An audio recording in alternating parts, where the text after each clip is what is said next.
எனக்கு பிரியமானவர்களே, ஒரு பக்கம் அவர் அன்புடையவர், மனதுருக்கமுடையவர், அவருடைய இரக்கத்திற்கு முடிவே இல்லை.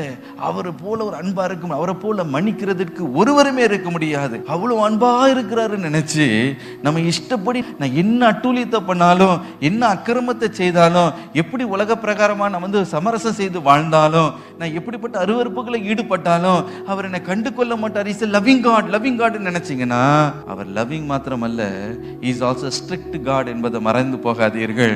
ஏனென்றால் எந்த உலக பிரகாரமான தகப்பனே தன்னுடைய பிள்ளைகளிடத்தில் அன்பு செலுத்துற நேரத்தில் அன்பு செலுத்தி கண்டிக்க வேண்டிய இடத்துல அவன் கண்டிக்கிறானோ, அதே போல தேவாதி தேவனும் அப்படிப்பட்டவர் தான். நீங்கள் எப்பொழுது தேவனை விட்டு வழி விலகி சென்று இந்த உலக பிரகாரமாக அதில் சமரசம் செய்து இந்த உலக நட்புகளும் சிநேகங்களும் அதில் இருக்கிற காரியங்களும் அந்த கவர்ச்சிகளினால இழுபட்டு அப்பக்கமாய் நீங்கள் திரும்புவீர்கள் என்றால், அதே அன்புள்ள தேவன் தான் கண்டிப்புள்ள தேவனாக உங்களுடைய வாழ்க்கையில வெளிப்படுவார் என்பதை மறந்து போகாதீர்கள். அவர் எப்படிப்பட்டவர் என்பதை அறிந்து கொள்ளும்படிதான் தமது வார்த்தையில தமது விருப்பங்களை, நீதிகளை, பரிசுத்தங்களை அவர் எழுதி நம்முடைய கரத்தில் அவர் கொடுத்திருக்கிறார். அவருடைய கையெழுத்தை தான் நீங்கள் சுமந்து கொண்டிருக்கிறீர்கள்.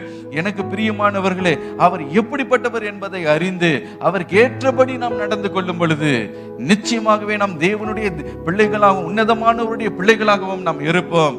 அவராலே நாம் ஆசீர்வதிக்கப்பட்ட